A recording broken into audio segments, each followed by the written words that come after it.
Bonjour à toutes et à tous, je suis très heureuse de vous retrouver aujourd'hui pour une vidéo qui n'était pas prévue du tout. Pour tout vous dire, je n'ai pas fini de monter la vidéo précédente, donc elle n'est pas encore sortie. Cette chaîne n'a pas de sens, je vous l'accorde. Mais j'ai ce week-end fait quelques petits achats couture et tricot pour ma maman. Et je me suis dit que ça pouvait peut-être vous intéresser à un genre de mini haul couture tricot, sachant que les produits que j'ai achetés viennent tous de chez Sostren Grain, je sais jamais comment le prononcer. En fait, j'ai acheté pas mal de choses, en l'occurrence pas pour moi, parce que je pense que c'est une boutique que ma mère n'a pas à côté de chez elle. Et il y avait plein de petits trucs, de petits ustensiles qui me semblaient pratiques, donc je l'ai appelée pour lui demander si elle avait besoin de ce que je pouvais trouver. Et donc je me suis dit que ça pouvait être l'occasion de vous présenter aussi ces produits, que ça vous intéressait peut-être. D'autant qu'en plus les produits, les accessoires sont vraiment pas chers du tout. Du coup c'est l'occasion de s'acheter plein de petits accessoires couture, tricot pour un coût assez moindre. Alors j'ai mon ordinateur que j'espère vous n'allez pas voir juste à côté pour avoir une espèce d'anti-sèche parce que je n'ai évidemment pas tout acheté. Mais il y a quelques produits qui me semblaient quand même intéressants de présenter aujourd'hui. Donc j'ai préparé la page à côté. Je vous mettrai des encarts de ce que j'ai pas acheté et que j'ai pas en physique. Alors pour commencer, hop, j'ai acheté ce petit pot à tricot tout mignon qui en fait a donc un trou. J'imagine que l'idée c'est de mettre sa pelote dedans, de sortir le fil et que ça se déroule plus facilement. C'est pas tellement pour le tricot que l'a voulu ma mère, c'est plutôt pour le crochet apparemment. Bon, je vous avoue que je fais pas plus de crochet que de tricot, donc je ne sais pas à quoi ça pourrait lui servir. Mais c'est vraiment trop mignon en déco si vous avez l'habitude de tricoter ou quoi à côté, dans votre salon par exemple. Ça peut faire un objet déco sympa et utile. Tout ça pour la modique somme de... Sachant que c'est ce que j'ai acheté le plus cher. Le bol à tricot, il est à 7,72 €. Bon, c'est pas donné, hein, mais ça fait un cache-pot, enfin un objet réutilisable plutôt mignon. Pour rester sur le tricot, je lui ai pris... Enfin, elle m'a demandé de lui prendre ces petits marqueurs à tricot qui sont vendus au prix de 2,94 €. Il y en avait de plein de sortes différentes. C'est pas les plus chers, il y en a qui étaient à 4 €, je trouve ça excessif, bref. Et d'autres qui étaient à peine 2 €. Je pense qu'elle m'a fait prendre ceux-là parce que, je ne sais pas si vous le verrez, mais en fait ils sont numérotés. Et je pense que c'est pour ça que elle a voulu ceux-là plutôt que d'autres. Elle en a déjà pas mal, je lui en avais offert l'année dernière. Mais j'imagine que c'est toujours utile. Hop, petite incruste, parce que je me suis rendu compte en montant la vidéo que j'avais oublié de vous parler de cette petite chose-là, qui sont des stoppers de mailles, vendus au prix de 1,66 €. Il y en a de 3 tailles différentes. Bon, ça, je vous avoue que ma mère est pas sûre. Les siens sont apparemment nuls, je cite. Donc bah écoutez, elle va tester ça et puis on verra si ça lui convient. Et j'en profite également, en faisant le montage de la vidéo, je suis allée chercher les prix, enfin je suis allée vous chercher des images pour faire les incrustes dans la vidéo. Et donc vous notez les prix dans les incrustes et je me suis rendu compte que les prix n'étaient pas les mêmes sur le site internet et en magasin, sur les étiquettes. Donc j'ai pas encore fini de monter, donc je m'en suis pas rendu compte si c'était le cas sur tout. C'est pas une grosse différence de prix, mais c'est bon à savoir. Allez, je vous laisse avec la suite de la vidéo. Et bien ensuite, c'est terminé pour le tricot, en tout cas dans ce que j'ai acheté. Ce qu'il faut savoir tout de même, c'est que vous avez, je suis désolée, je me tourne, vous avez un set de fils à broder que... Pour avoir vu en vrai, je trouve assez épais. Je soupçonne que ce soit des fils à broder pour broder sur du lainage. Par exemple, je vous mettrai une petite photo. Ma mère s'est tricoté un pull blanc tout simple et s'est brodé plein de fleurs dessus. C'est une chose tout à fait jolie que j'aimerais bien avoir dans ma garde-robe, voyez-vous. Et donc je pense que ces sets de fil à broder sont vendus dans cet objectif-là. Ils sont au prix de 2,64 €. Ensuite, si on passe sur la couture, je nous ai pris pour toutes les deux des lots d'étiquettes. Je vais vous les mettre plus près. Avec écrit Made with Love, qui sont vendus par lot de 10 au prix de 2,12 €. Alors là, je vous avoue que j'en ai pris un pour moi, un pour elle. Je suis à deux doigts d'y retourner pour en racheter parce que, certes, je ne couds pas tant que ça, mais j'ai envie de rajouter des étiquettes sur mes cousettes, évidemment. Sauf qu'en général, je trouve que c'est quand même pas donné. En plus, comme je vous le disais, me faire livrer ça, je trouve que ça fait beaucoup d'empreintes carbone, alors que moi, en l'occurrence, j'habite en centre-ville. Je trouve ça un peu dommage. Ce n'est que mon point de vue, hein. C'est pas à moi de vous dire ce qui est bien, ce qui est pas bien. En tout cas, moi, ça me fait suer clairement de me dire que je me fais livrer ça. Surtout que là, 2,12 € les 10 étiquettes, je pense que le prix est imbattable. Au moins, j'aurai un petit lot d'étiquettes que je pourrais rajouter sur les cousettes que j'offre, par exemple. Parce que c'est vrai que sur les miennes, je m'en fiche un peu, hormis quand j'ai besoin de discerner le devant du dos. Mais quand on offre une cousette, ça peut être sympa de rajouter la petite étiquette Made with Love. Je me suis également pris un lot de clips. Vous savez, c'est les pinces clips. À l'origine, je crois que c'est plutôt pour le tricot, en l'occurrence, quand vous assemblez plusieurs pièces ensemble. Moi, j'avoue qu'en couture, je les utilise pas mal, parce que je trouve que c'est beaucoup plus rapide de clipser que d'épingler. Plus pratique aussi. Après, c'est des petites choses qui sont, somme toute, assez fragiles. Surtout que moi, je les utilise beaucoup quand je couds des choses épaisses, parce que c'est quand même beaucoup mieux que d'utiliser des épingles, je trouve. Mais du coup, je force dessus comme une dératée, hein, évidemment. Donc, évidemment, ça casse puisque c'est du plastique.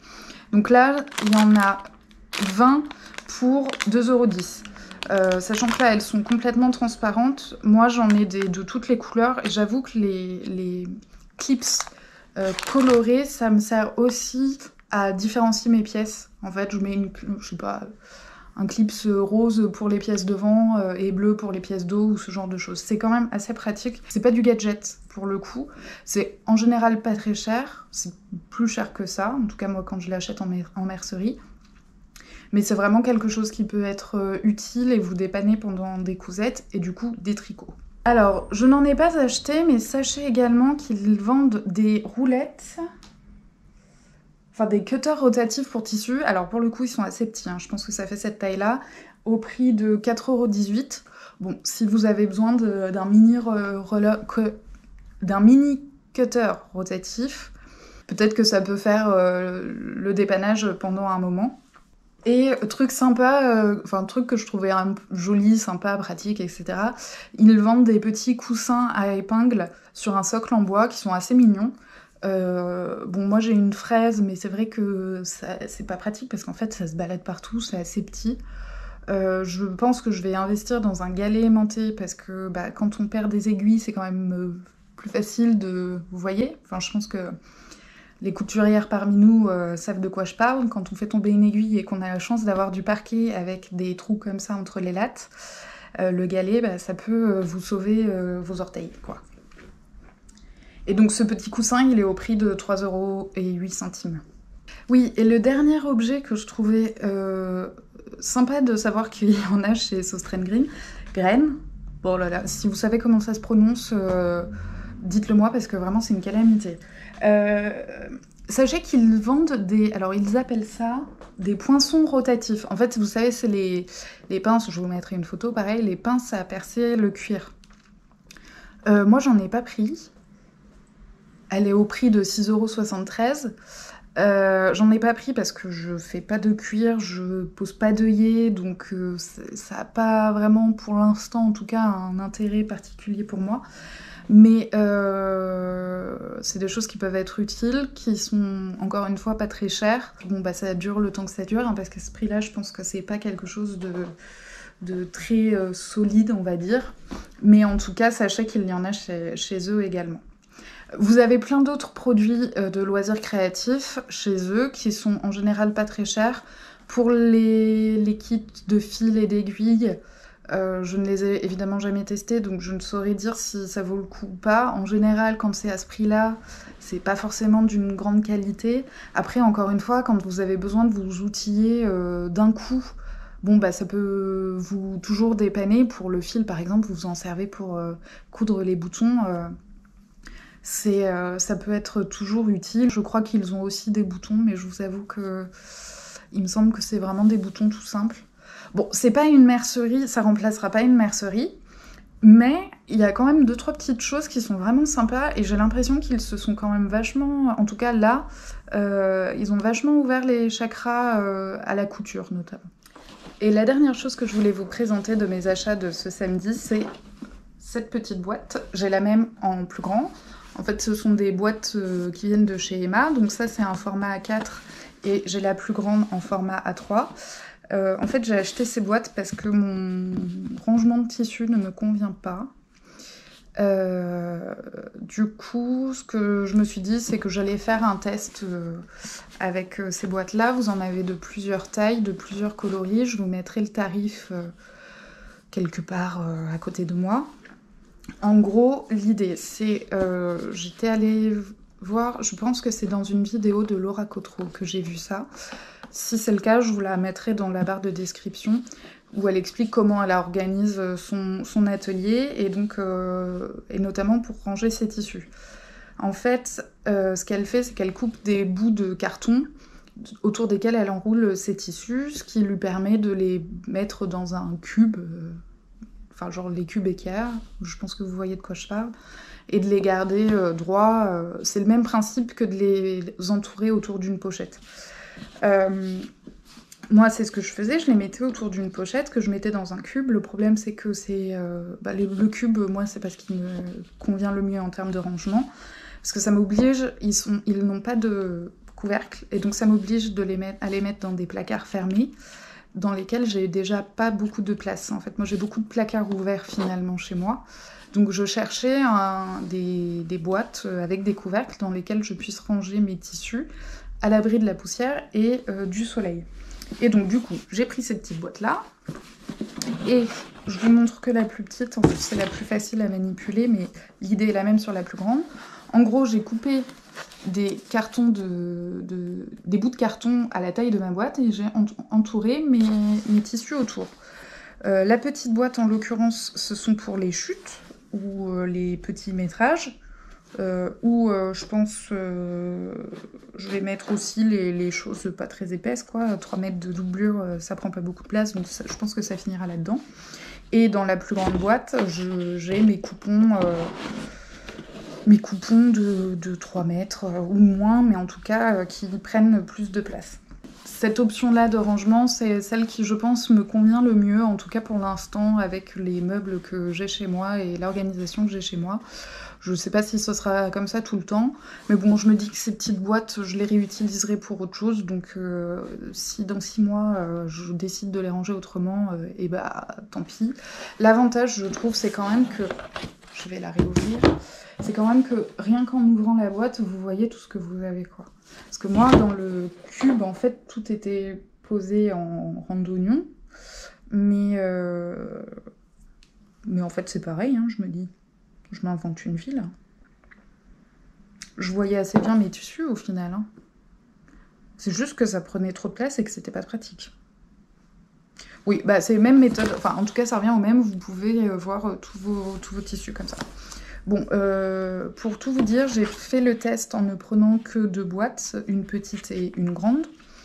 La grande est déjà remplie, la petite aussi, comme vous avez pu le voir. J'ai pourtant pas beaucoup de stock. À la fin, ça va me prendre finalement autant de place.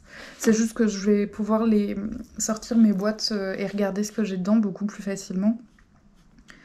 Et je vais pouvoir les empiler les unes au-dessus des autres ou les mettre à des endroits différents. Mais en tout cas, elles sont moins encombrantes que ce que j'avais auparavant. D'ailleurs, il m'en reste, vu qu'il faut que je rachète des boîtes, je vais vous montrer.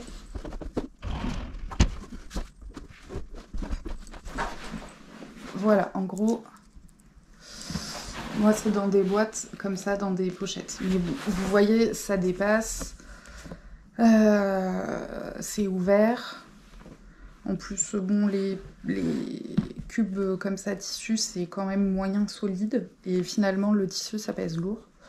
Évidemment, pour les tissus du type lainage, genre coupon de 3 mètres, voire même moins, l'option boîte en carton, ça marchera pas. Mais bon, pour ces tissus-là, ce reste de tissu-là, quoi, et éventuellement celui-ci qui est un peu plus épais, dont je sais pas quoi faire, qui me plaît beaucoup, mais je sais pas quoi en faire. C'est dommage, il a de l'élasticité. Bon, bref, c'est pas l'objet de la vidéo. Voilà, en tout cas, je pense qu'une autre boîte, une autre grande boîte, me suffira amplement à caser le reste de mes tissus. Et pour les lainages, je verrai par la suite ce que je décide d'en faire. L'idéal, ce serait déjà que je les couse, d'autant qu'ils me plaisent beaucoup. Le seul truc, c'est que je sais pas quoi faire avec.